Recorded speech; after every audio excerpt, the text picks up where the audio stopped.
Okay, we're going to go ahead and start. The first thing I do want to do is welcome, I'm going to call the meeting to order. I'm going to welcome Pat Sutherland back to the fold. We're happy to have her back, and it has worked out really perfectly for both the land use committee and for Nic Santangelo, who has loads going on and is happy to have Pat come back. Pat's going to take the roll call tonight for me, so go ahead and do that. And okay. Sorry, I was looking, sorry, there was a chat thing and it was Chris saying, okay, he was ready. So go ahead, Pat. Okay. Good evening, ladies and gentlemen. Please listen for your name and then respond accordingly. Victoria Knapp. I know I saw her. Present. Okay, thank you. Amy Lyford. Present. Billy Malone. Present. Nic Arnzen. Present. Dorothy Wong. Here. Hannah Petrie. Present. Okay. Dr. Thomas is not here, and I don't believe that a substitute has yet been appointed. So, Right. Chris O'Malley. He's Okay, here. he's here. Veronica Jones. Here. Darrell Aranda. Here. Okay. I'm here. Alan Peck. Not here. Don't see him. Okay. Daniel Harlow. Here. Doug Cauliflower. Here. Diane Marcussen is here, and Sylvia Vega. Present. Okay. We have a quorum with 14. Great, thanks. Okay, we need to approve the meeting agenda for tonight, which I sent out with a revision the other day. I move that we approve that agenda as sent out with a revision. Is there a second? Second. Okay. Who was that? Sylvia. Oh, Sylvia. Okay, Sylvia. Are there any changes to that agenda or anything that we? Okay. All those in favor say aye. Aye. Aye. Opposed? Abstain? Okay, we're good. I am going then to move on to the minutes. The minutes were sent out, January 5th minutes that Nic Santangelo did were sent out to everybody last week, if not before, and I sent them out again on last week. So I had given him some changes that were incorporated earlier. Did anybody else? Pat, did you find out? Diane? Yeah. I talked to Nic, and he said that all of the changes that were given to him have been incorporated in the minutes, in the final minutes. So do you want to make a motion then to? So I would motion to, I move to approve the minutes as presented. Second. That's Darrell. Thanks, Darrell. Okay, all those in favor of approving the January minutes as amended, say aye. Aye. Aye. Opposed? Abstain? Okay, great, thank you. We have so many things to do tonight that, as I said, the only chairman thing I'm saying is for everybody to be patient and understanding through the meeting tonight. We have a lot to get through. I'm looking at faces, many of which I know have had quite the day today. And so if we can just all be, cognizant of that, we hope we keep Dorothy. Where's Dorothy? Did we lose Dorothy? You see me? Her Hello? dog picture There was she is. Okay, sorry. I thought I lost you. Okay. We'll do the best we can with the public comments as we get through them. Okay. So let's go on to the action items. And Dorothy, you're the first one on there with your 82 West Palm Street, which we reviewed in a previous land use meeting. Hello, yes, thank you. So my notes are sort of locked into my computer, which is sort of locked. So I'm now staring at the agenda. So I appreciate any steering that you can offer during this time. But basically, this is 82 West Palm Street. Do you want me to read the project number? Yeah, that would be helpful. And then we Okay. can, yeah. Yes. So project number 2017-005-9135. And do you want the tentative parcel map number? No, we don't need that. Okay. And you said the address, right? 82 West Palm Street. Right. Okay. And the project is to? The project is to divide a single family lot into 2 lots. And then the detail of the development on the property is not before this committee. Right. Just the subdivide. Right. Okay. So I know some of you were not at the land use meeting last month because you have other people sitting for you. Is there, although I guess we've changed, or we've gotten pretty many people there. Okay. So does anybody have any additional questions besides what we talked about a month ago? Okay. There's no discussion. Is it fine with everybody if we move to a motion, Dorothy's motion? Okay, go ahead, Dorothy. Okay, so I motion to approve. Is that correct? I motion to approve. I haven't done this in a while now. Project at the 82 West Palm Street project. You want me to read the numbers again? Yeah. Is that how we do it? Go ahead. Yeah, 2017-005-9135. And that is, do you want the regional planning number? Do we read that out? Project number. Go ahead, yeah. Okay, so RPPL2017009013 request to divide the single family lot into 2 lots. So I motion to approve. Well, you motion to recommend to the Altadena Town Council that the project be recommended for approval without conditions. Is that correct? Yes. Okay. So do you want to read the end part of that again, the numbers, and then read again that you're going to recommend that it go to the Altadena Town Council recommending approval without conditions? Yes, so do you want me to start from the beginning? You can do whatever you want to do. Okay, so yeah, so the I recommend that, say that again. Say, I move that okay. Dorothy moves that the project at 82 West Palm Street be recommended to the Altadena Town Council, that the Altadena Town Council recommend to regional planning that the project be recommended for approval without conditions. Okay. Does anybody have any discussion or questions about that motion? We need a second, Diane. Oh, sorry, you're right. Okay, Nic is going ahead and seconding.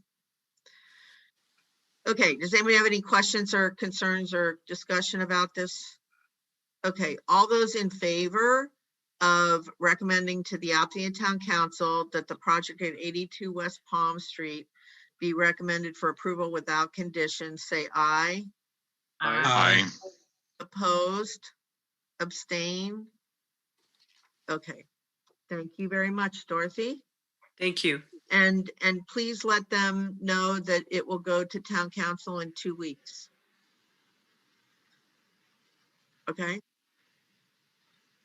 Hello? Yes, thank you. Okay. And Victoria, you're next with your Winrock. Yep. Okay, thanks everybody, and do bear with me. As Diane referenced earlier, I took a backwards fall this afternoon and hit my head on a curb. So here we are. I'm gonna try to get through this, and then I think I'm being forced to We're urgent gonna care. see you later. Yeah, I'm gonna see you later.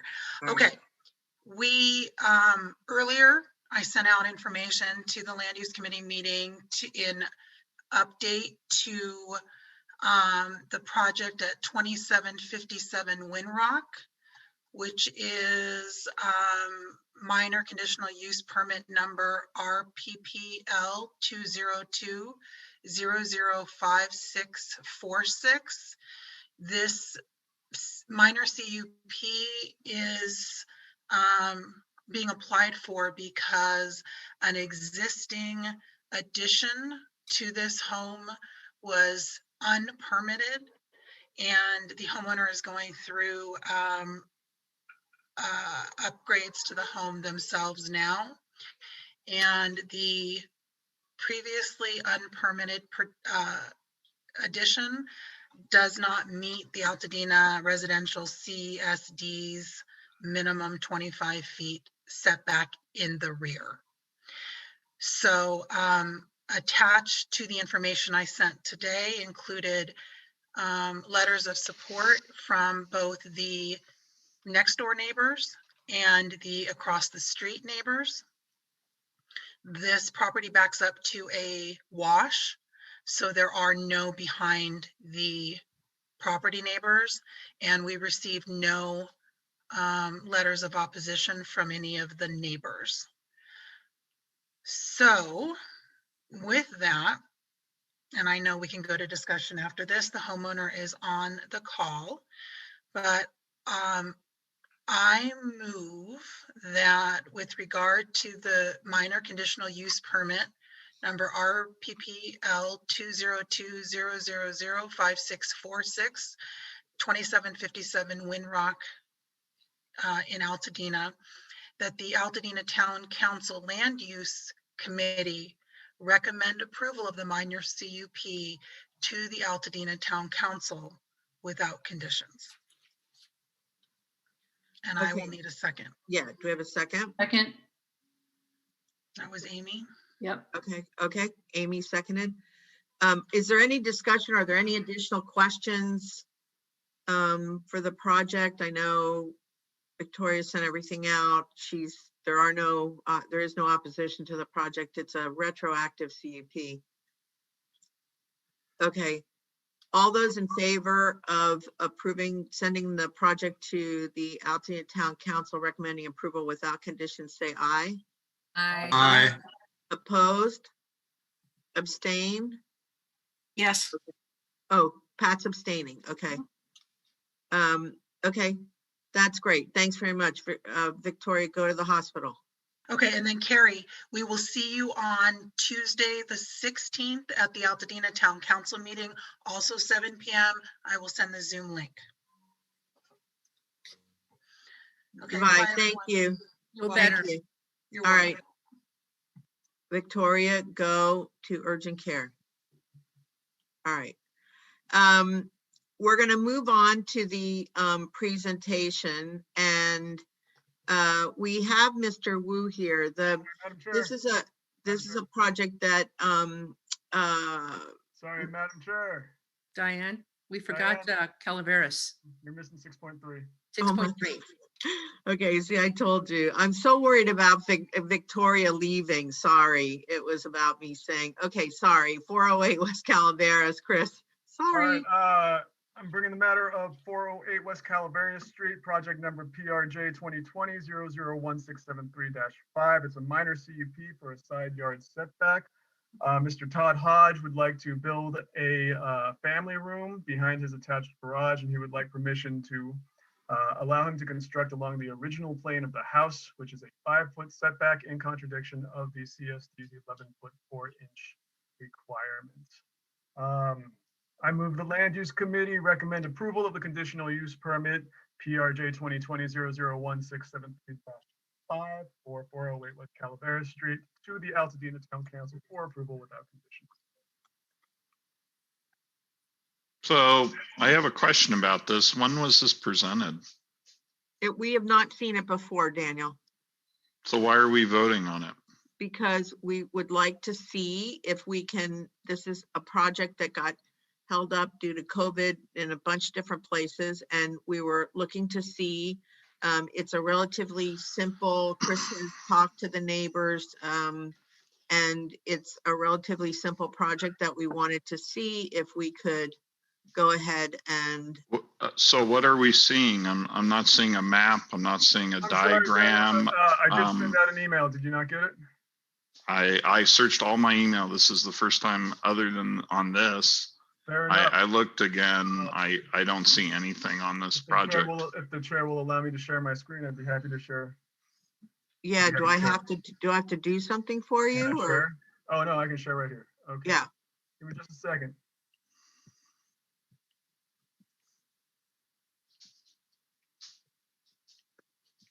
Yeah, I mean, we've voted and we've presented and voted before, but No, I'm sorry, Daniel. So what's happened here is that the project, for whatever reason, has been delayed for a few months. And Steve Marr over at County is impatient to get the ball rolling on it. So he has requested that we just look at it and vote. hold on one sec. Hold on one sec. I had a project delayed by a year and a half by COVID. So Sure. that is not Excuse a me, good Madam Chair. excuse. Okay. okay, Daniel, I can talk to you offline about why it was delayed. It was delayed for a number. I had a project delayed for a year and a half. Okay. By with all due county, respect- with all due respect, Mr. Barlow, you can vote against it. Yeah, That's so rushing a project through and not let's even see. presenting it and Let's- asking us to vote on it is not okay. I mean, We're presenting it now. He's going to go through all the information and we're going to see, like I said, we're going to see if we can answer everybody's questions enough to be able to vote on it. If we can't, we won't be able to vote. Or if there are those that want to approve it and those that don't, that's fine too. Let's let Chris tell us what he's done, what he's presented, and who he's talked to. Go ahead, Chris. All right, so I've talked to Mr. Hodge, the homeowner. Basically, the shaded area right here is where he would like to build an addition to the house. It is along the original plane of the house. It is no higher. It is no more setback in. The house was originally built with a 5-foot setback. He would like us to approve his construction along the same plane here. The only neighbor that would be affected is the neighbor to the east, and it doesn't really affect the view or come close to their house. There's the yard in between. There's a cinder block wall. I left a flyer for the neighbor. I have not heard back. Mr. Hodge claims to have spoken to them. I can let him speak to that if the council would like. Other than that, it's pretty straightforward. so this is an extension of an existing property? It is. Okay. So, and how many square feet is the Is the addition. room? Yeah. Where is it? It's 113 by 10.5 by 11.3, I guess. 10%. No, I don't know. Mr. Hodge, do you have those numbers? Oh, I don't know. 319, the addition? Just under 300. It's roughly 285 square feet. Yeah, so it falls within the changes to the CSD for the minor CUP versus Correct. Right, exactly. so. And so is this, can you make this a little bigger, Chris, or no? Right. Yeah. Oh, there we go. Wow. Oh, much better. Yeah. Thank you. Oh, okay. All right. So let me just make sure that I understand. The extension is on which part of the picture It's this here? family room. It's the shaded part here. I see. Okay. So right now, this is porch, essentially. Okay. And can you help me with the part that makes it look like it's not really in line with the side of the house? No, it is in line with the side of the house. He's requesting this setback here is a 5-foot setback from his property line. Oh, I see. It's the front that's not in line. Oh, okay. So it's the line on the left that is in fact in in line with the side of the house, and then the property line is to the left of the picture, correct? Yes, I don't know. Todd? Yes? Yes, ma'am. Okay. And Chris, can you say again, I'm sorry, we have so many of these. Is this the one that's on a private road? This was, yeah, well, it's a small road. Is it private? Mr. Hodge? Is it actually a private road, Mr. Hodge? I believe the street sign does say private. It's West Calaveras. It's a dead end road.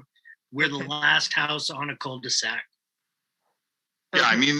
mean, this is the exact type of project we changed the CSD Correct. to accommodate for better, right? So. Yes, correct. Are there, and Chris, I'm sorry, can you say again what, how many neighbors are around and all of that? So he's got one neighbor to the east. There's a cinder block wall right here, pretty high. There's one neighbor to the east. There's a big yard here, and then their house is pretty far removed. I did leave them a flyer with my contact information on it. They haven't gotten back to me either way. Right, and this is the one where you said, if you say again, the house next door is not up against that cinder block, it's on the other side of It's the on the other side of the lot, yeah. property, right, okay.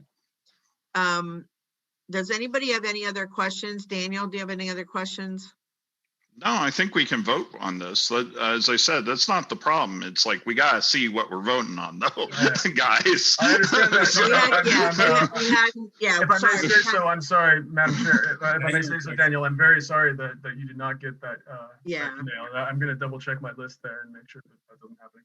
Yeah, Yeah, because maybe we didn't have you, Daniel, because that Yeah. was fine. Okay. Well, and we've presented and voted on lots of these before. Yeah. This is the one that we want to fast track through, Right, right? right. So, Couldn't agree more. Right, okay. My Does motion is anybody, out there. I don't have a second. though. I have a question. does anybody have any other questions, concerns? I have a question. Oh, go ahead. Billy? I have a question. What is the height? We're seeing it from the plan view. What is the sight line of the height of this extension? Does it match the height of the garage? Is there a continuation of that line? Do we know the height? I'm assuming it's a single story. I mean, Yes, I'm just sir. not aware. It is a single story, and the plan was to basically follow the same line of the existing roof, but using the structural beam of the garage, it would actually be, 10 inches higher than that. So I don't have the exact measurements, but I want to say it's 8 foot 10, 8 foot 11, maybe, from the top of the shingle to the ground. Okay. yeah, so it's definitely under 23 feet or 23 Right. foot, Yeah. 15-foot setback rule. So, Right, right. it's not. And it's good that it follows basically the through line of the garage, both on the side and the roof, even though it may be a few inches above. Right, Yes, sir. I have a Okay. question. yeah. I'm just curious how long ago, Chris, you left the flyer at the neighbor's house? I'll be there Saturday. Because that's not very much time. It's not very much time. I will, if We have- if the committee is concerned about that, I will visit them again this week. Right. And see if I can get a hold of them and if they bring up some concerns.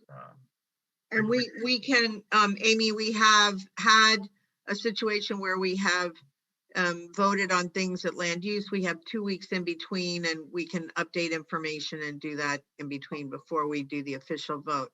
Mr. Hodge, did you have a question or comment? I just wanted to comment, as far as my neighbors go, they're an elderly couple. Mr. Florentino, he doesn't speak very well English. So I actually went over again today just to make sure that he received Chris's note. He said that he did receive it. He has absolutely no problems with the project. We're extremely friendly and help each other out, often. And I spoke with his daughter, Pat, who does speak good English. She does not live at the residence, but she gave me her phone number, which I could pass along if it is necessary, so that you could save a trip, or you're more than welcome to come back out, Chris.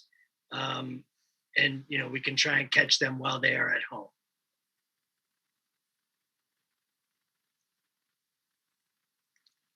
Diane, may I add something? This is Nick. Yeah, sure, Nick, go ahead. I did want to say, Amy, I looked at it on Google Maps, and if I'm correct, just past that wall is actually their driveway. So their house is set ways away from that garage. But I too would love to hear back from the family by the time we vote in 2 weeks. Yeah. Okay. So Nick, you'll work out with Mr. Hodge about that, correct? You mean Chris? I'm sorry, yeah. Chris. Yeah, sorry, Yes, Chris. yes, I will. I will right. get back to you guys by the time it gets to ATC. Okay. Do you want to take down the picture, please, would so love we to. can see everybody? Okay. Okay. And just so everybody's not concerned or whatever, Victoria's husband took her to the doctor. Okay. Okay. So, Chris, do you have a motion? Sure. I move that the Land Use Committee recommend approval of conditional use permit number PRJ 2020-001673-5 to the Altadena Town Council for approval without conditions. Darrell second. Okay, Darrell seconds. Is there any other additional discussion? Okay, I'm sorry, did I miss something? Okay, all those in favor of the motion to approve without conditions, say aye. Aye. Aye. Opposed? Abstain? Abstain. Abstain. Okay, so Sylvia and Amy are abstaining. Anybody else? Okay, thanks very much. We will review this again in 2 weeks at the Altadena Town Council, and Chris will see if you're able to get that information from the neighbor. Okay, thanks Thank very you. much. And sorry, I was skipping over that. Like I said, I was just wigged out about Victoria. Okay. Down to the presentation. This is a project that is a little different than we're used to seeing. Sylvia, did you want to introduce Mr. Wu? Yes.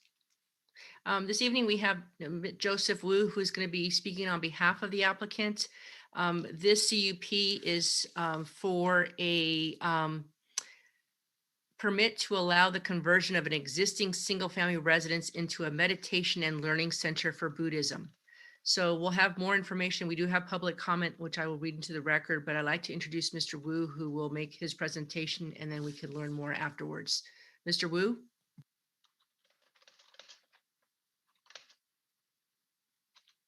Oh, you're on mute. Can I unmute him? You should be able to.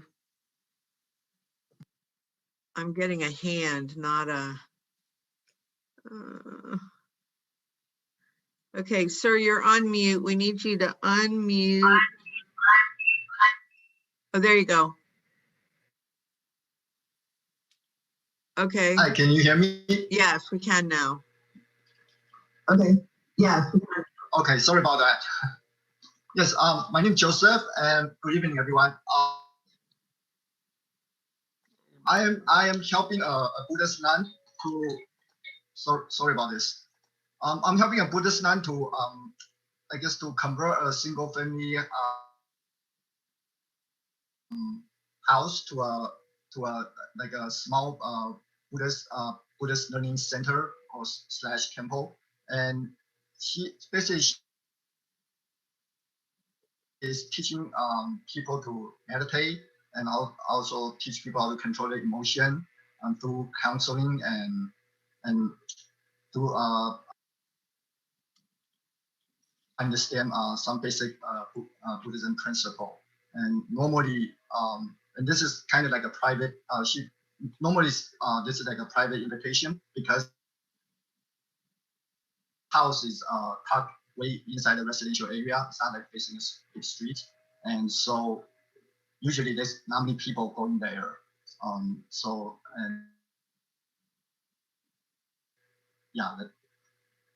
yeah, that's it. Okay. So this project has been knocking around for some time. The county has been asking for some information from the applicant and all of that.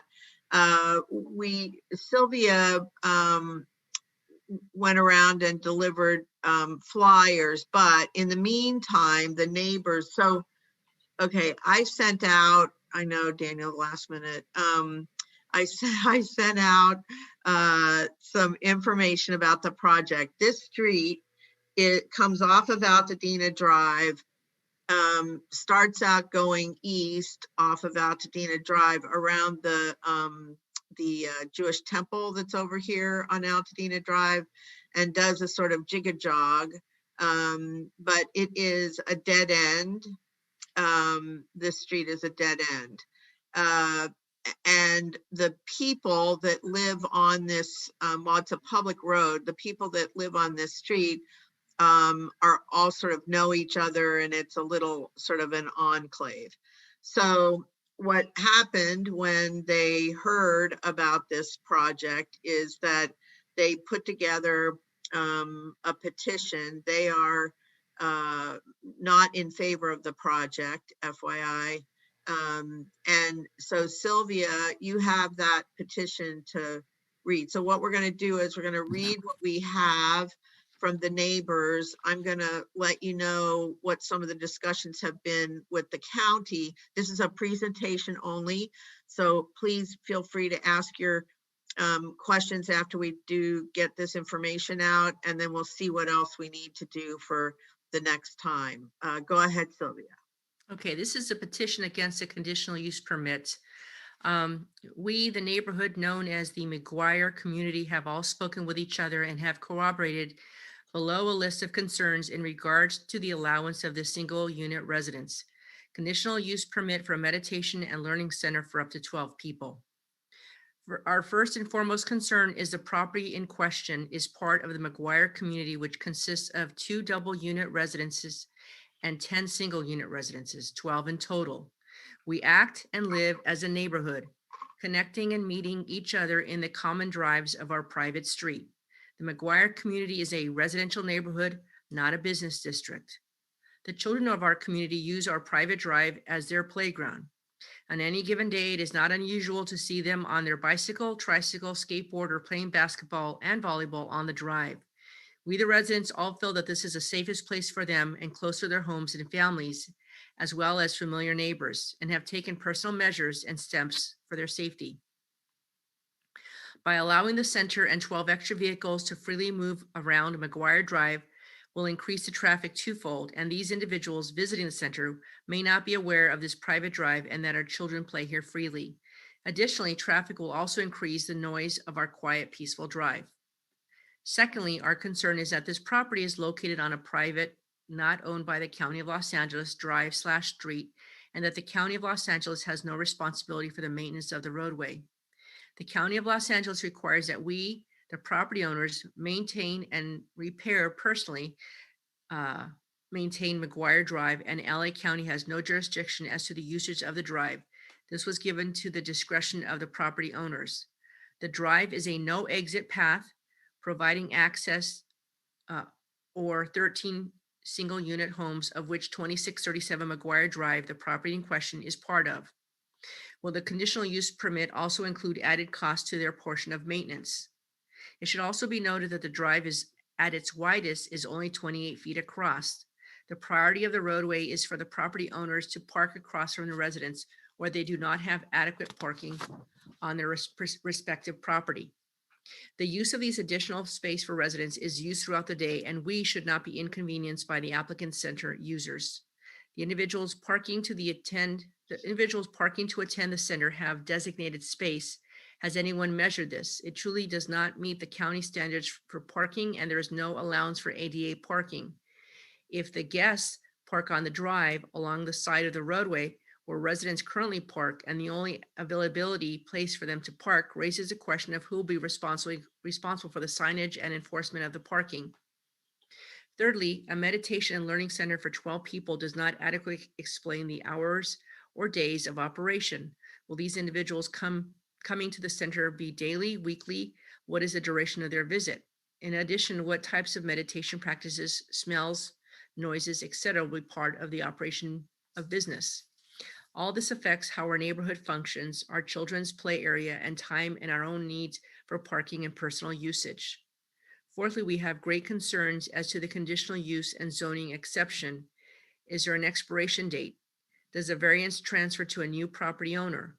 What are the limitations of a potential new property owner? What kind of businesses are allowed under this zoning? And what, if any, does a community have for input as to who or what moves into the premises should the center close or move? For these reasons and considerable concerns, we will change our wonderful community and neighborhood. We, the owners of the McGuire community, have signed the petition collectively and vote no to the conditional use permit. And then we have all the signatures from all the residents on that. I also have received 2 other emails. To whom it may concern, I am voting against having my neighbor being approved for the Buddhist Healing Center. The reasons for this is that this is a private drive and we as owners maintain the street, and by paying for the paving and upkeep of the street. Having a business on our street would bring more people on the street and have no vested interest in keeping it clean or up to par. Also, I have children who play on the street, and because it is a private drive and the traffic is low, my children play without fear. A business would increase traffic, changing the dynamic of the street, which my kids would not be able to play safely and freely. The added amount of cars plus parking would interfere with the limited parking that we have as a community on the street. Finally, approval of this would change the harmony that our street enjoys. We are a community here on McGuire as 13 homes. We all know each other and care for each other. This is not a place for business. And that is from Johnny Zakarian. I have one email from Judy Hill. Dear Sylvia, my husband and I, who live directly next door to the applicant, are absolutely not in favor of this approved change to our quiet, safe 13-home private street. We want to keep this small enclosed area for our children to play, our neighbors to gather. It is a residential area and should not be a commercial zone. We are also not in favor of any commercial change or fill the added traffic individuals who we do not know or recognize this as a private drive, and that the additional people who we do not know and additional traffic will change the dynamics and the safety of our homes, children, and neighborhood. We are also concerned by any additional noise and potential other issues that may come from a center.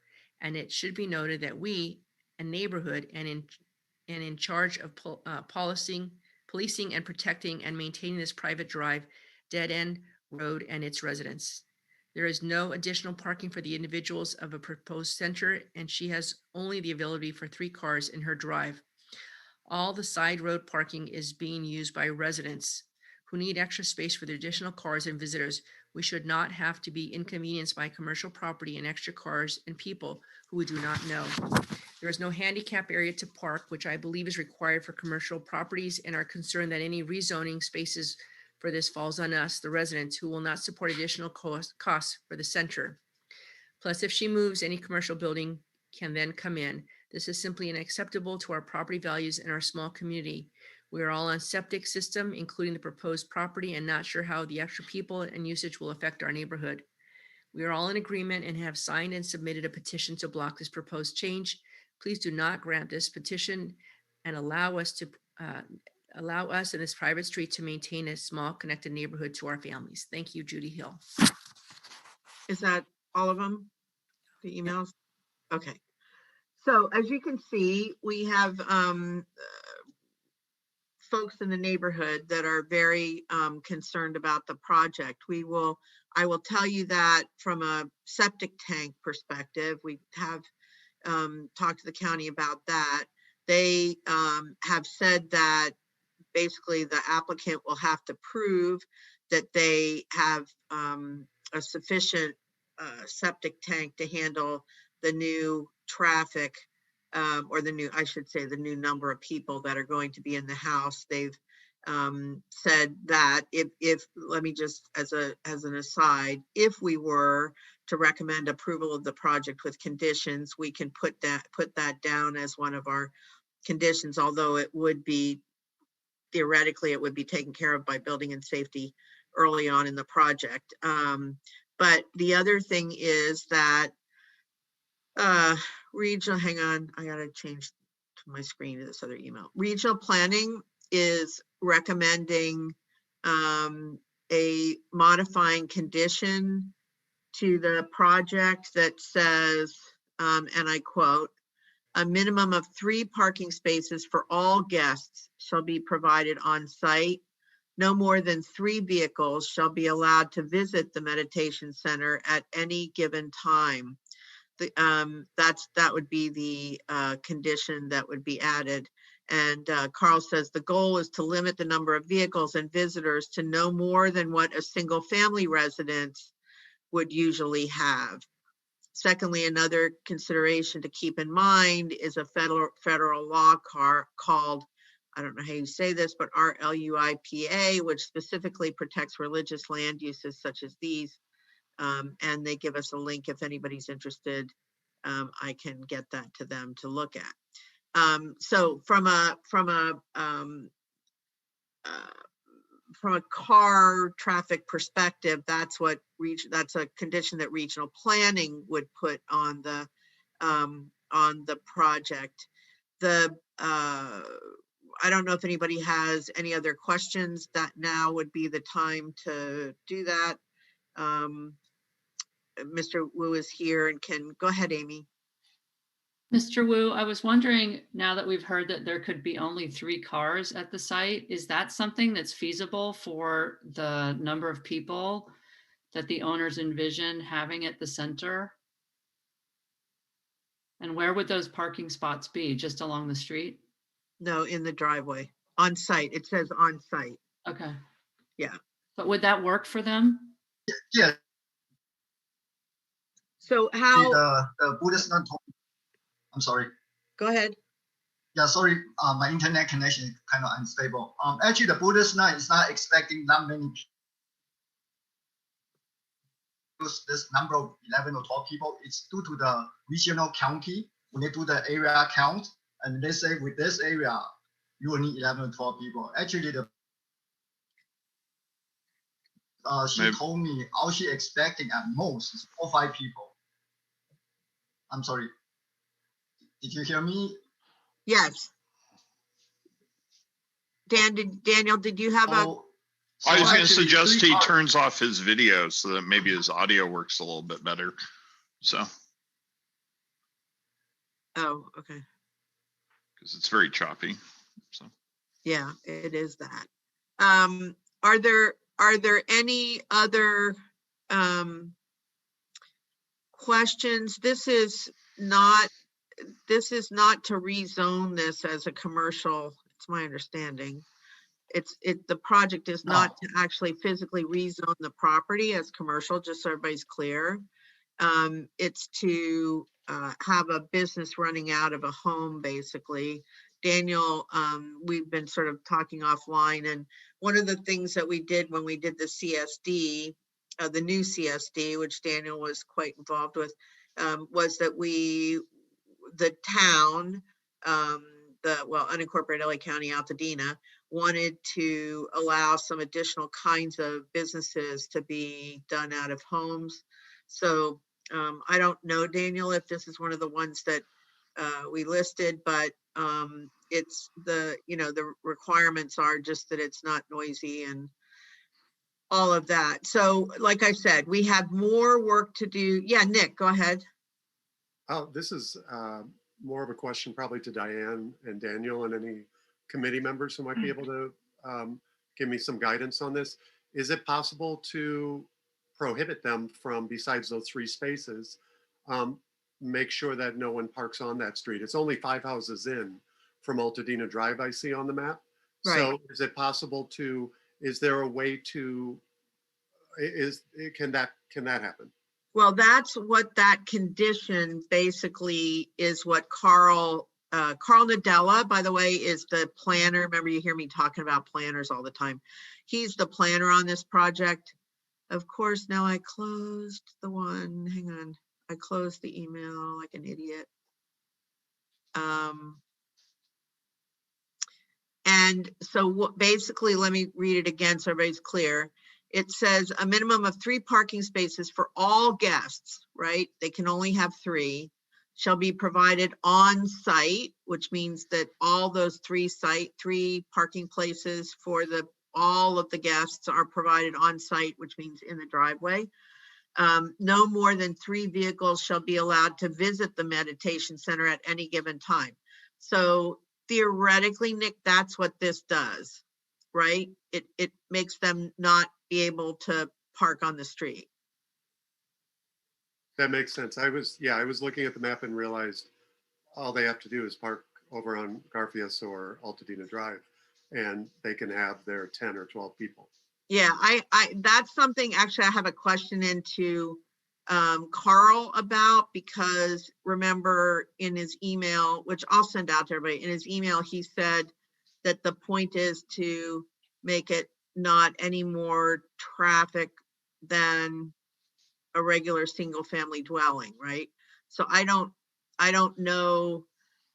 Yeah, so I have a question about that. So I actually have the CSD up for our home business, because we actually discussed with the county, at length during the process, and their recommendation at the time to preserve the residential character was that no more than 1 client with 1 car was permitted on top of the normal cars that would be allowed, by people who lived there.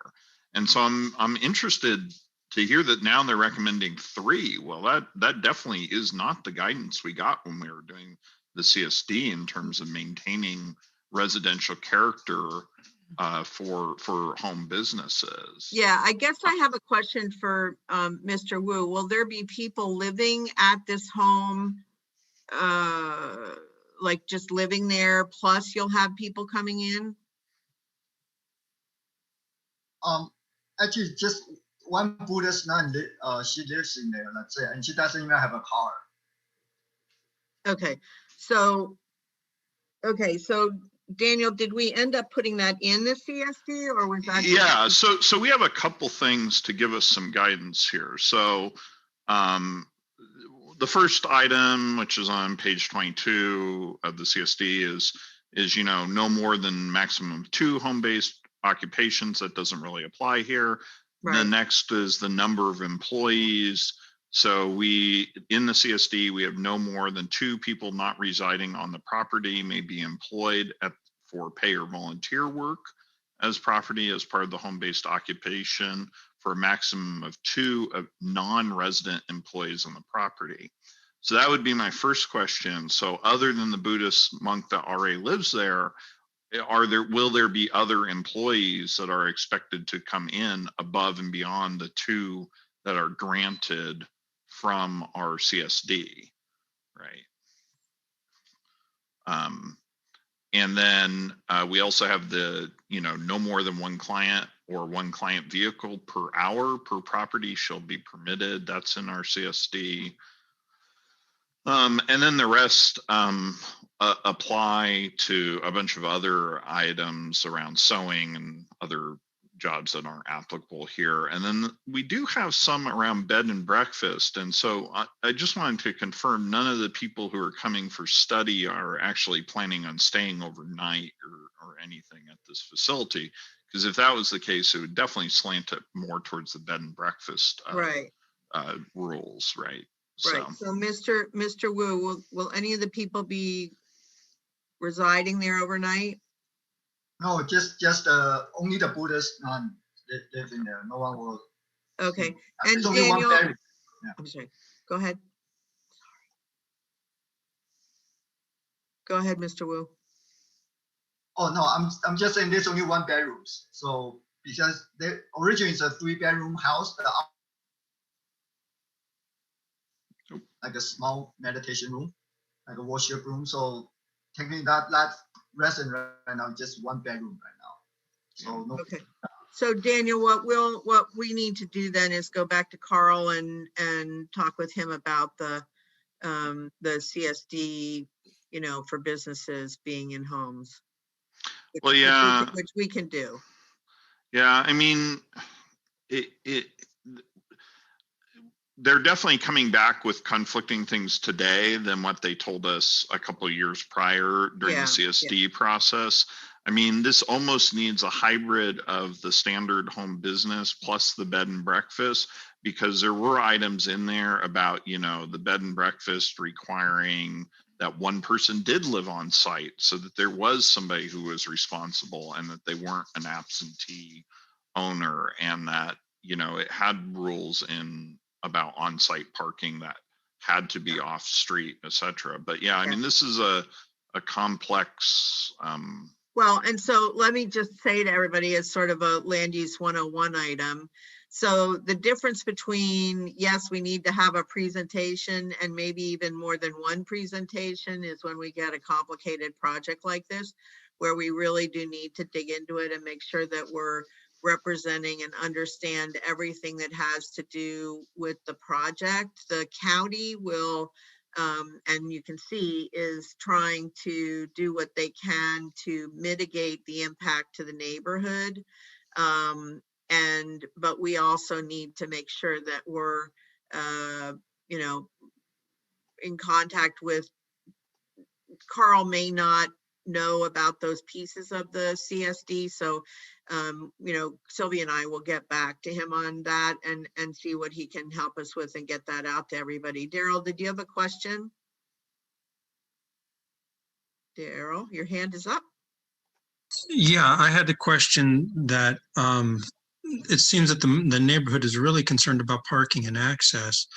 Would there be, what would the neighborhood be able to do to notify any problems coming up? Oh, you mean if the project was approved and there was a problem?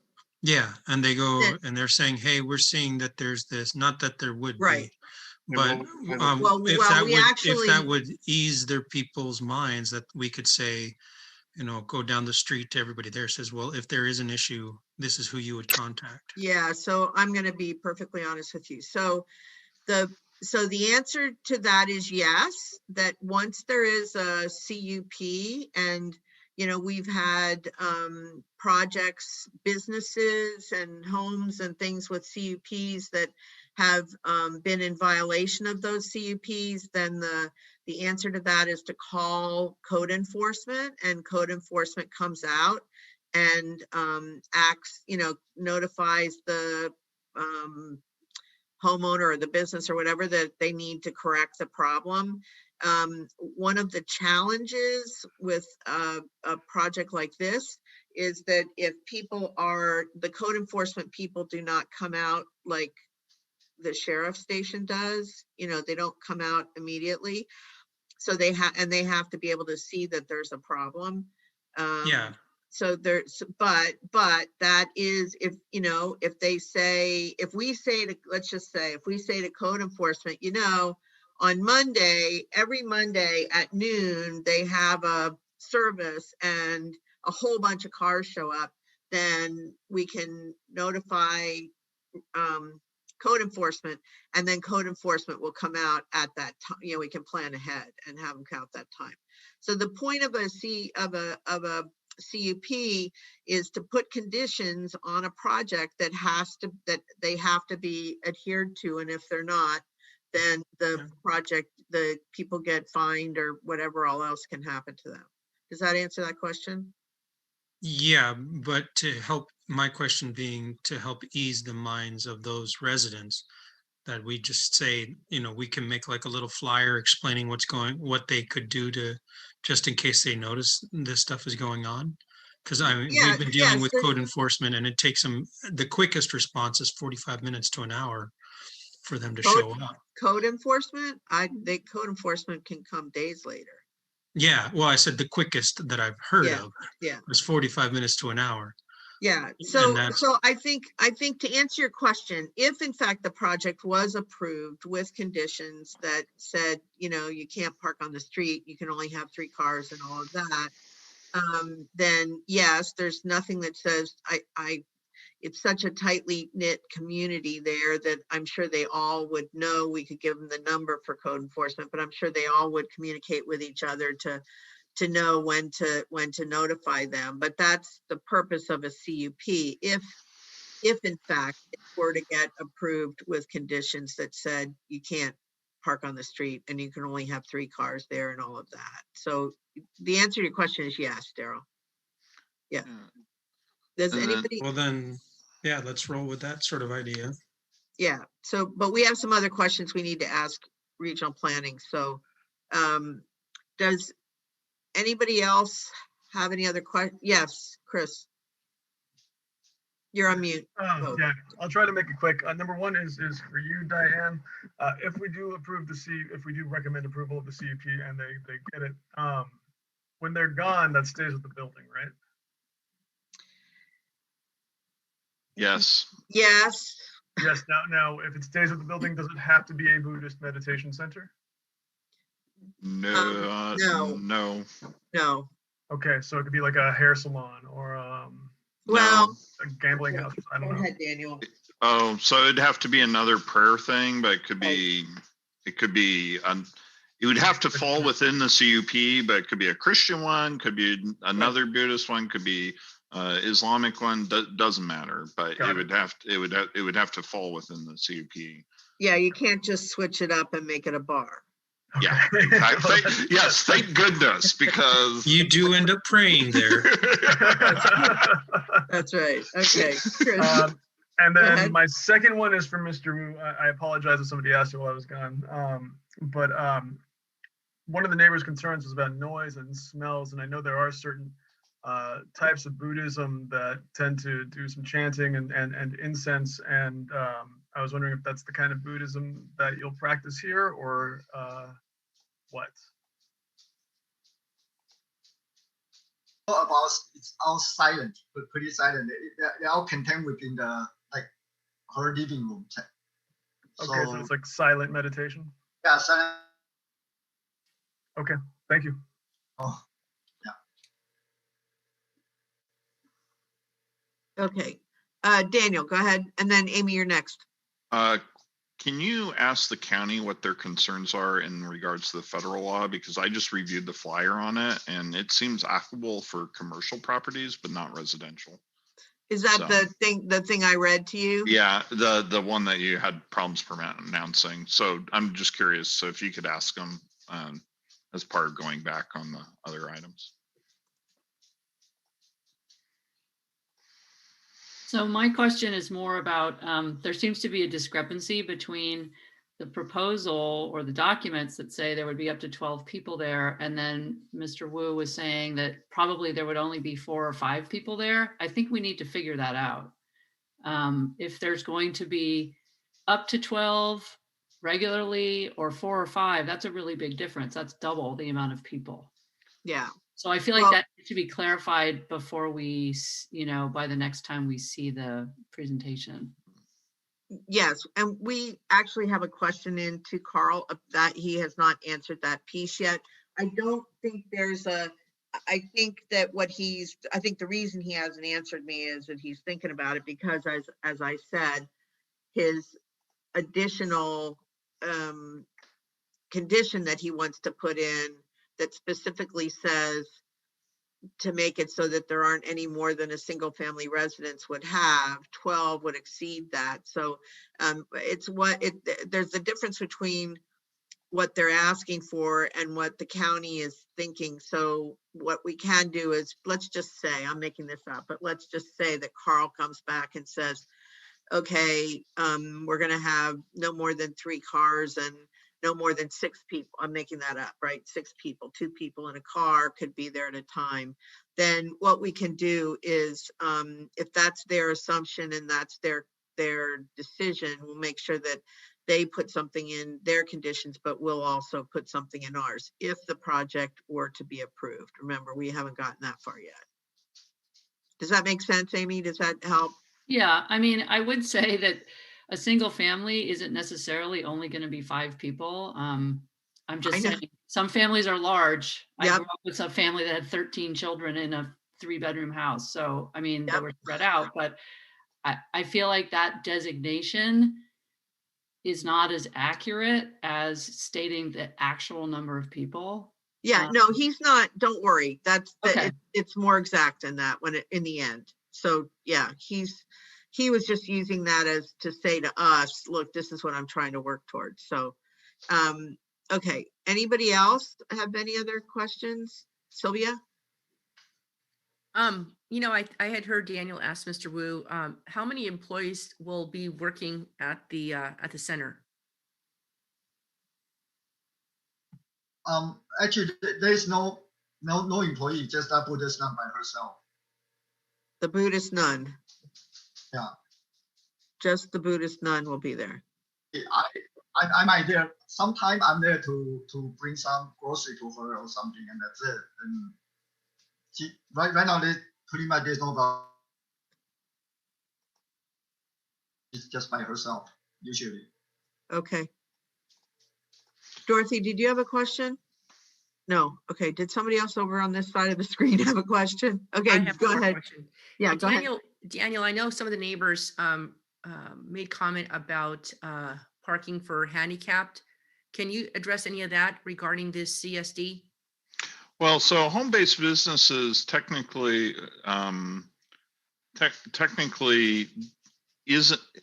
it's technically not required because it's supposed to be a home-based business, right? Right. So why the CSD does allow clients to come, the expectation is we're not going to get a lot of clients. Now, this kind of ties in during the CSD process. There was a big push by a certain group of folks to add like yoga studios and other massage therapy and other types of home-based businesses like that, and other classes, being able to run classes, because there was a group, I know it was Joe Schindler, but I don't remember what the company was called. He was running cooking classes out of one of the homes up here in Altadena, and they were attracting 10, 15, 20 people at a time. And that was a big concern. And those classes actually did get shut down by zoning enforcement because they were causing problems for the neighbors. You know, I was CC'd on one of the complaints at the time. And so, I mean, whether it's a prayer studio, when you get something that's now attracting that many people to a residential property, it can be very disruptive. I mean, I understand this isn't a facility that's on a main street like some of the other ones we've heard, like the daycare facility a few months ago that is on a main street. And why it is in residential, it's like, well, commercial is immediately next door. Right. And so, you know, some of those concerns about like ADA, like the CSD wasn't set up for this, and actually they might be required to if they're open to the public as what they're proposing, they may be required to, you know, have an ADA compliant, not only parking, but restroom. Yeah. And if you look down, there was some work live lofts sold on Allen. It's that apartment building. There used to be some people downstairs. They actually did have to put ADA parking and restrooms in there, even though it is residential. So, okay. So we'll ask about that as well. Doug, did you have something? No, just the employee question that's been answered a couple of times. So that was okay. So as you can see, we have a bunch of things that we need to go back to the county and see what their position is on things. Does anybody have any other questions on this? We've done public comment. Sylvia read all the public comment, unless Dorothy, I don't know what you're doing there. No, just we have the public comment item. But that's for general. Yeah, that's after this. Yes. After this. Okay. One last question on this. Sorry, Diane. That's all right. Is there going to be a sign or anything on this facility? Because that was a big concern of the CSD. No signs. No signs. Okay. You look Thanks. just like a restaurant. Yeah. Okay. Okay. Thank you, Mr. Wu. Thanks very much. And we'll get back to you. I'm not sure when we'll review the project again. You know, our aim would be to do it in March, but I don't know if we'll be able to get all the questions answered that we need. So we'll keep in touch with you about it. Okay, thank you very much, everyone. Thank you. You're very welcome. Thank you. Okay, so Dorothy, you tried to send me something that I can't open or do anything with. Yeah, I printed it out so I can read it. I was able to print it out. Okay, good. So we're going to move on to general public comment, and some of you will be interested in hearing what this is about that we thought was sort of over. Okay, go ahead. Yes, so I received comments from, I think I have 5, regarding the Palm Heights project at 183-205 East Palm. That is now Warmington Residential. And this is in response to the community meeting they had on January 11th.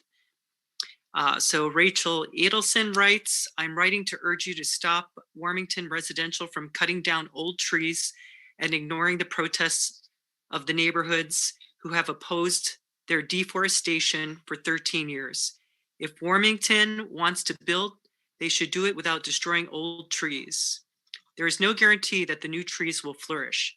It will take decades to replace the air cleaning work of these old trees. It's time for Altadena, for Warmington, and for the USA to stop making decisions for short-term gain and do long-term climate damage. Then we have Sumaya Jewel. It is devastating to hear the oak trees have been approved to be cut down in Altadena. The oak trees are native to California and are a keystone species that provide food and shelter to local wildlife. Mature oak trees can grow up to 400 years old. And then please refer to the LA County Oak Tree Ordinance. I'm concerned that if Warmington Company is cutting down the old oak trees and trees that are infected with argutitis, I don't know that word, sorry, and they are not properly treating the area as recommended. If they are not properly handling the trees that they're cutting down, other oak trees are in danger of being attacked by the oak borers. This should cause irreparable damage. Please refer to how to treat oak borers. In this meeting, how can Warmington Company be held accountable to the ecological damage that they are causing in our community? Also, what is the procedure for dealing with oak trees after they have been cut down? When considering future development projects, I urge you to please listen to the concerns of the community and make sure they are taken into account. Then we have Steve K. I'm writing regarding the immediate danger to the air and the ecosystem that losing these mature oak trees presents. I understand that the developers, Warmington International, are planning on replacing each downed mature tree with 2 young ones. However, the young trees are not capable of sequestering as much carbon.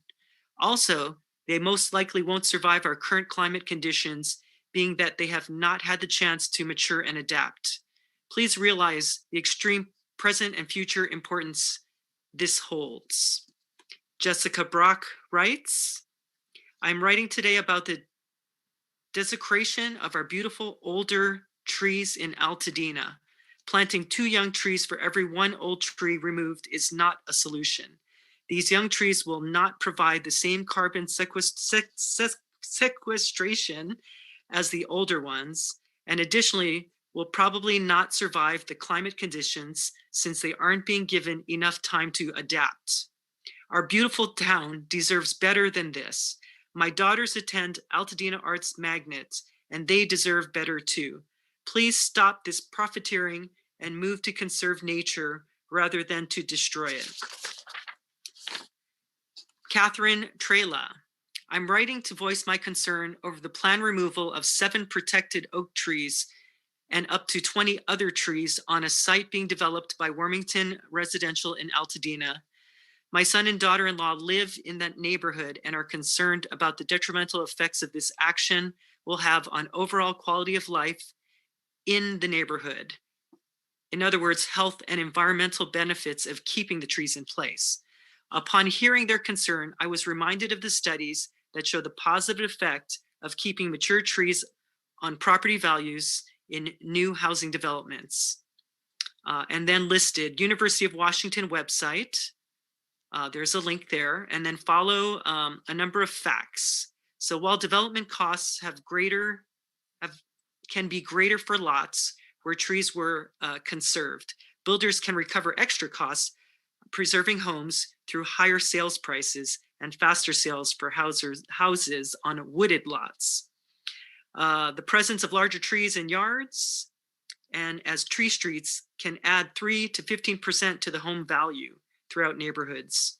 Averaging market effect of street trees on all home values across, this is stating Oregon, yields to a total value of $1.35 billion, potentially increasing annual property tax revenues to $15.3 million.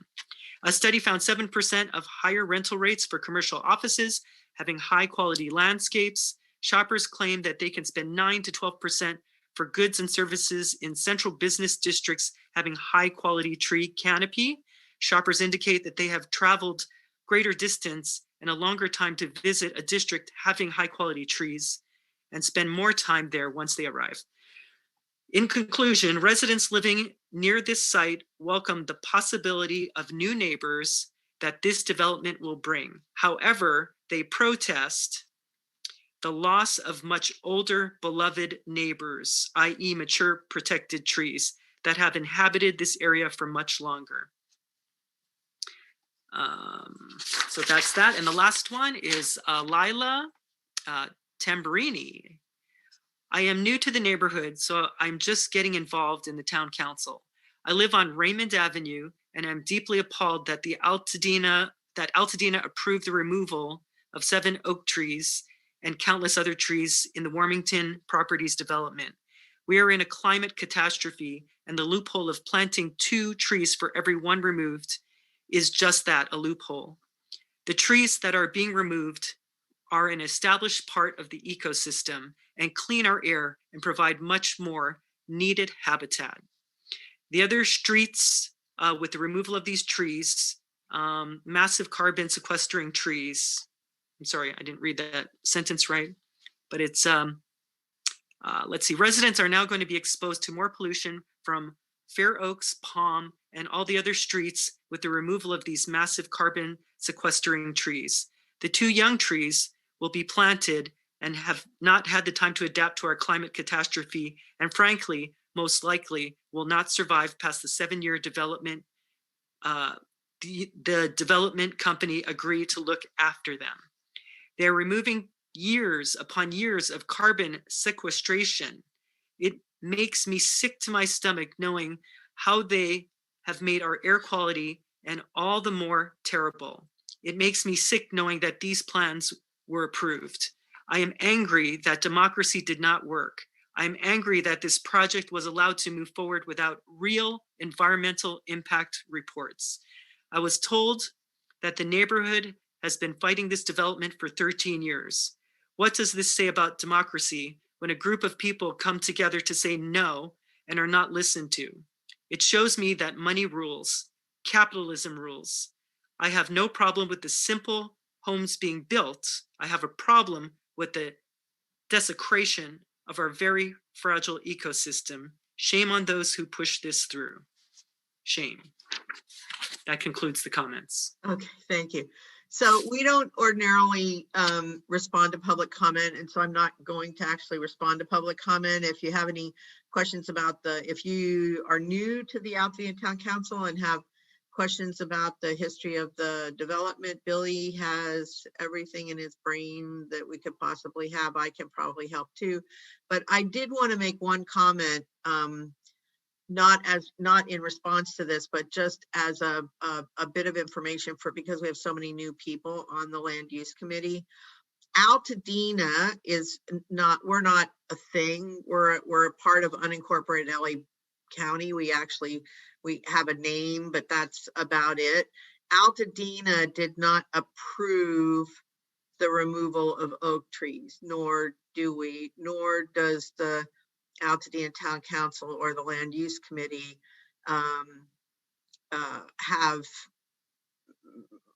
we don't oversee the removal of oak trees. The replacement of 2 oak trees for one being taken down is an LA County standard. That's what they do in all of LA County. So it's just for informational purposes. I just didn't want people on the Land Use Committee to think that Altadena actually approved the removal of oak trees. So thanks very much, Dorothy, for reading those. I'm sorry that it got a little mixed up. Yeah. Can I make a quick comment here? And I was going to actually mention exactly what Diane was saying, is that the town council, we do not have the authority to approve tree removal. That doesn't come under any of our jurisdiction. Right. And as we don't, as Diane mentioned, we don't respond to public comments, but and this is not a response, but all those public comments do take place in both mine and Nic's census tract. And as it is based on tree removal, we have no authority over. I would be happy, along with my partner Nic, hopefully, to send all the neighbors' concerns that we receive down to county, to the authority that was taking place in the first place. And so I'll be happy to pass it along. Okay, thanks, Billy. I appreciate that. Okay, I did not get notice of any census tract reports. If we don't have any, then I will entertain closing the meeting. I will move. Motion to adjourn. Okay, we have motions. Veronica, do you have a question or were you seconding? Okay. Okay.